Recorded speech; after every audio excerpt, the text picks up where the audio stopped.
สียงแตกสวดพี่น้องได้ยินบ่คนเต็มตู่ไปเถาอำลาพี่น้องอำลาเถาอำลาชวนมากินเป็ดพี่น้องให้บอยมาเห็ดเลือดแปลงเนาะสบายดีเด้อพี่น้องสบายดีเบิดทุกคนเนาะสบายดียามแรงพี่น้องว่าสิออกมาเห็ดเลือดแปลงเนาะแต่ว่าเห็ดบ่ได้พี่น้องเลือดมันกามก่อนเนาะเพซีแล้วเห็ดปาดเลือดเอาผิดสูตรพี่น้องเราใส่ผิดสูตรเลยกามเนาะเลือดแปลงมันสิยากเนาะเพราะว่าคันใครเห็ดบ่เป็นนี่คือกามเนาะคันเราใส่บ่ถูกสูตรเด้มันมีสูตรของมันเนาะคันเราใส่น้ำปลาหน่อยก็กามเนาะเลือดมันก็กามก็แข็งคันเราใส่น้ำปลาลายโพดเลือดกับบ่กล้ามสิเดประมาณนี้พี่น้องเนาะมีงานอีหยังเดี๋ยวสิพาเข้าไปเบิ่งพี่น้องมีผู้ใดแน่มาเนาะมันหลอดไฟเพิ่นน่ะงามเด้อพี่น้องอุโมงค์แม่เฒ่าอำมาลานี่บักบวบเหลี่ยมเพิ่นมีน้ำพร้อมเป็นตาย่านเจ็บเนาะ โอ้ยเต็มตู้พี่น้องบ่ให้เอาโต๊ะตั้งออกมาอีกเด้เดี๋ยวบ่พอกันนั่งอ๋อ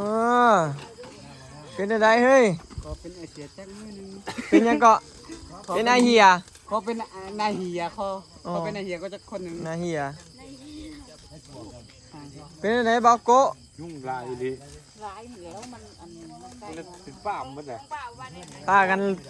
มาถึงกินปลาของกับพอดี3 โมงพี่น้องกว่าสิตึกแฮแล้วเนาะเบาโกะน้องทำเป็นเทาลี่พี่น้องนี่ทีมงานดำนากับ3 คนเบาจ่อยเบาลอยเบาเต้าสาวแห้งออกมาเนาะอยู่กันครบพี่น้องบ่เชื่อดอก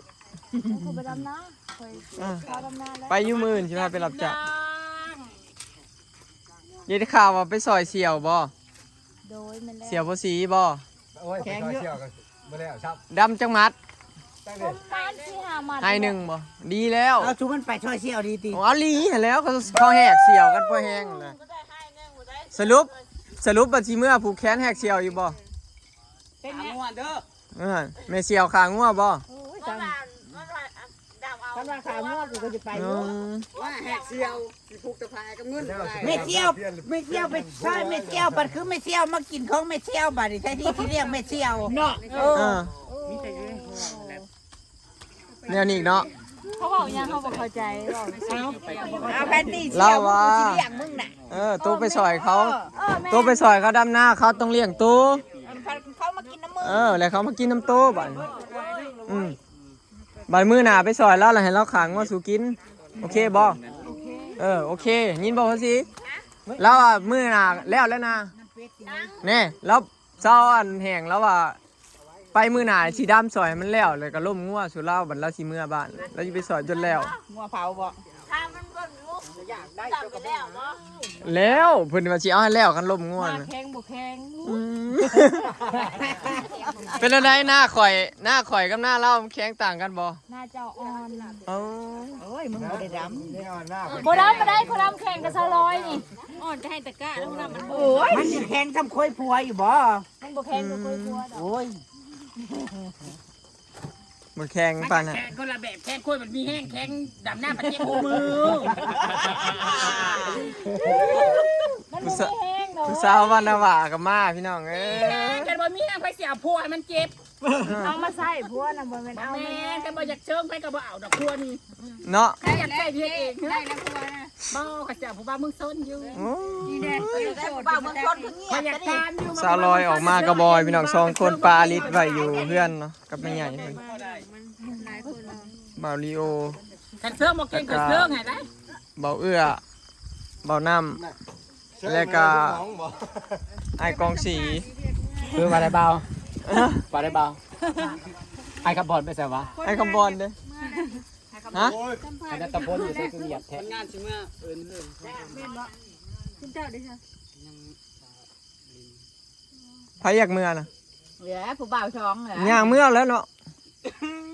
สิไปส่งอยู่ปักซองแล้วอย่างเมื่อบ่บัดนี้สิไปส่งน้องอ้อยให้เจ๊ตุ้ยไปส่งก็ได้ส่งเขาใช้หอมข้าง อยากเมื่อเลย ทางแน่หลาน เมื่อเลย อยู่ข้างทางบ่ เขาบ่หลักดอกเพื่อนน่ะเขาบ่ย่อนี้ดอกบ่เต้านี่ยังอยากอยู่อีกมันบ่สรุปก็คือ2คนนี่อยากเมื่อพี่น้องคิดฮอดพ่อคิดฮอดแม่แล้ว เดี๋ยวพระเจ้าพร้อมแล้วเนาะเดี๋ยวบอกให้ไปเอามาข้าวเฮาบ่ได้ไป มึงใช้ผู้เฒ่าคำบอดไปใช่เลยบอกไอ้สม โอ้ย เออ บ่ต้องกว้างดอกบ่เที่ยวเอ้ยจ้าเบิดโลด คุณ ทางด่านมันสุภาพเที่ยว คุณเบาอาดพี่น้องเกซีมาเบิ่งค่ะเขาเจ้าเห็นยังกินพี่น้องมึงนะผม อันนั้นแหละเจ้าหรือบ่มาเบิ่งกินคืออ่ะมันได้เป็นลาบเด้ เปลี่ยนแผนกลายเป็นลาบเจ้า มันบ่เกี่ยวกับข่อยเกี่ยวกับผัวเลือดคุณเป็ด3 โลว่ะใส่58 ทำไมเนาะสีเป็นละลายอยู่ เอาไหมเอ้ยสิเป็ดเจ้านี่เลือดมันบ่ผ่านนี่เอาไหม เอามาให้คั่วเองบ้านนี้นะเขาบ่รับแล้ว อย่าเว้าเนาะ มื้อหน้าต้องแก้มือใหม่จักอีกจักโตบ่เนาะเอา58นี่ไปเจ้าคือกาม บ่อย่าเว้าบางโตมันก็เลือดลงหลายกว่าเด้เว้าบ่บางเถื่อก็เด้อบางเถื่อมันไปถึงเลือดอันนั้นนี่มันเด้พอแต่ละโตมันบ่ได้เลือดมันบ่ซ้ำกันเด้แต่ทีนี้น่ะ3 โลน่ะเอามันชั่วก็คือหา7ชั่วแน่นอนแม่นเมื่อปาดเอาใหม่เอ้ยเป็ดหลายโตอยู่ใครก็ป้าให้มาครบเห็นแต่ในคลิปมาครบเป็ดเสร็จเกิดแต่กับสีเมื่อยน้ำเด้เนาะ อะไรตายอยาก เจ๊เงินกระซ้ำกินเป็ดอยู่บ่มื้อนี้นะมันจะอิ่มเลยได้นี่นะ สรุปลาบพี่น้องอันนี้ปิ้งบ่ปิ้งลาบอันนี้ทอด ใช่ละ ทอดแบบทอดใส่ลาบเนี่ยเป็นแบบกรอบๆเนี่ย นิ่มละอุ้ย เหนียวกลาง พ่อใช้ของดีอีกเลย ทอดใส่ของดีอีกเลยโอ้ยอันรสดีใส่กระแสบแล้วนี่บาดกายทางไปเห็นหน้าหวานบ่ จ้าเฮ็ดบ้านเบิดปีนี้ พอกายไปทางเห็นอยู่บ้านเบิด จ้าตะกี้ว่าสีดำแล้วยันกล้าบ่ใหญ่บ่ทันแล้วก็เลยม่านเอาโลดว่า อืม เป็นซากกับซาง นี่ซาโปซีแล้วก็มากับสามีเราได้อพี่น้องอันนี้ได้สาลูกไผเนี่ยตัวลูกไผ ลูกลงทาง ตัวลูกไผลูกไอซีบ่หรือลูกไผในน้ำโตนั่นตี้ มันบ่ได้คือนี่ อายวะซึมแซวกันหลายคนพี่น้องน้ำมวน คนทางบ้านบ่ แม่เท้า ดู พอเท้าคอยได้ซะ บ่ฮู้แล้วบ่เฒ่า เมื่อไรโฮมขี่ม้าขาวให้เราเด้อในหัวเข่า เจ้าอย่ามาเว้าเอาพวกเขาไปเฮ็ดเจ็ดอย่าสิมาบอกข่อยเจ้าข่อยบ่ได้กินแมลงเจ้าโลด ก็ไม่ได้กิน พี่ตุ้ยแห้งก็เว้าอยู่ไอ้ แม่เท้าเท้าโฮม เจ็บบ่เก่าซื่อๆก็สิบ่ได้ บ่ บ่ได้เจ็บคอย โอ้ยมันได้เจ๊ตุยเจ๊พวกเข่าสำคัญได้มันบ่ได้คุกเข่า ไอ้แหล่น่ะคือไปเฮ็ดที่โลดบ่ต้องเราเฮ็ด เกแหล่ขึ้นบ่ได้ก็ย่างว่าเจ็บหัวเข่าเจ็บแอวนี่ ป้ามาตะเลยหัวซัก ขึ้นบ่ได้แต่บ่ต้องกินจักบัดพาดขึ้น เอื้อตัวพอเท่าเลยแล้วซ้อนรถสเล้งเลยมันตกคุ้มเอื้อล่ะบ้านนี้เป็นไปแบบไปเหยียบเบรกบ้านเหยียบเบรกแล้วซกมันหักแล้วมันหัวซักลงในรถนะหัวซักไปมันเด้พี่น้องพอเท่าเลยนะหัวเข่าเปิก ถ้ามันค้าเขาก็ไปเกาะเว้นนิดนึงนะ เบาโก้กับใครแต่ปากบ่คาบ ไอ้ตะวิท คอยเจ็บนักโกโมคอยออกบ่ได้คอยเป็นคนขับ โดนแห่หา บ้านนึงชวนเขาไปอีกได้ว่าไปนะบ่โอ้ย บ่มี รถมันหนักพอดียาวเหยียดพี่น้องป้าดโตัวเนี่ยมาเนี่ยเออโหนเบาโกะคนโกะโซลิโยบันพามีแตะโกะไปหนาเงินที่ใส่กับบอมีไปไทยมานี่ฮอดปีแล้วเป็นงาน ไปทางเบิดนะบ่ บอพอกันกับตัวบุญบ้าน ล่าสุด3 เดือนนั่นเนาะแต่ว่าไปเฮ็ดงานอยู่ไทยน่ะไปเฮ็ดงานอยู่บ่อนนั่นน่ะฮอดยุปีบ่อนเก่าอันใดอยู่บ่อนนั้นน่ะ3 ปีเลย นั่นลงไป4 ปีลงไปเลย ลุงไปเฮ็ดงานหยังเกาะหำ ที่แรกน่ะบ่ เออ ที่แรกก็ไปสวนทุเรียน อืม แล้วก็ย้ายไปแย่งเพชร เลี้ยงเป็ด แล้วก็ย้ายไปกันยังเนาะอยู่โคราชย้ายจากโคราชกลับมาอยู่กาฬสินธุ์บาดนี่ ง่ายไปง่ายมา สี่หองเลย เดี๋ยวได้อยู่เงินซะ โอ้ยดียังมาหอดบ้านมันมีเงินติดตัวบริโภค พี่น้องสิเว้าให้ฟังมื้อเช้านี่ไปคลองนำกันน่ะเกิบสิใส่ก็บ่มีปลาตีนหยังเหรอแถวเรือ นี่เลยนี่ ไปลักเกิบไปมานี่ จะเกือบได้เห็นอยู่นะเงินใส่มาเลย นานเห็นบ่ ไปเก็บเอาในหน้าเฮือนเอามาลาหยังปลาตีนเหรอเสือนี่ลงคลองบ่มีเกิบได้อ้าย ขออยู่พุ่นของ บ่มีเกิบอยู่พุ่นก็บ่ได้เกิบ บ่ได้ใส่เลยบ่ใส่เลยลืม บ่มีเกิบหยังว่าคนบ่ ปลาตีนหยัง บ่เลื่อนคือกันบ่เลื่อนก็เราบ่ได้คอยใส่เกิด ใส่แล้วไปลืมไหม พี่น้องเขาเคยมาเราไม่มีเงินซื้อได้เขาเคยซื้อให้เราให้ต้อง ซื้อให้แหน่ ใส่ไปแล้วมันลืมมันเด้ มาแถวไทยแล้วเราลืมเราซื้อไม่ได้ อืม เป็นให้ก็บ่ค้ำอีกผู้ได้นะ บ่ได้ค่อย ซุมแซวพี่น้องแตกสุดสวดจ้า เงินไปหันไปนี่ก็บ่ได้ใส่ คนงานก็อยากมือแหละมี ป้าน่ะบ่ มีไอ้แห้งสิมื้อยังไปดำหน้าโซเชียลมันแล้วกินงัวแล้วน่ะ โอ้เคยได้ยินงวดเสียจะใต้ก่อน สรุปคนงานก็อยากกลับแล้วพี่น้อง ใต้ก่อนน้ำแข็ง สินั่งเล่นซึมแซวกันอยู่นี่แหละจ้าเนาะได้บ่ได้มานั่งอยู่นี่เนาะตั้งแต่เขาเจ้าเลี้ยงเป็ด FC เลี้ยงเป็ดแต่ก่อนพู้นเนาะแต่ว่าอันนี้เป็นงานอีหยังก็บ่จักพี่น้องต้องถามแม่เฒ่าอำมาลาเนาะ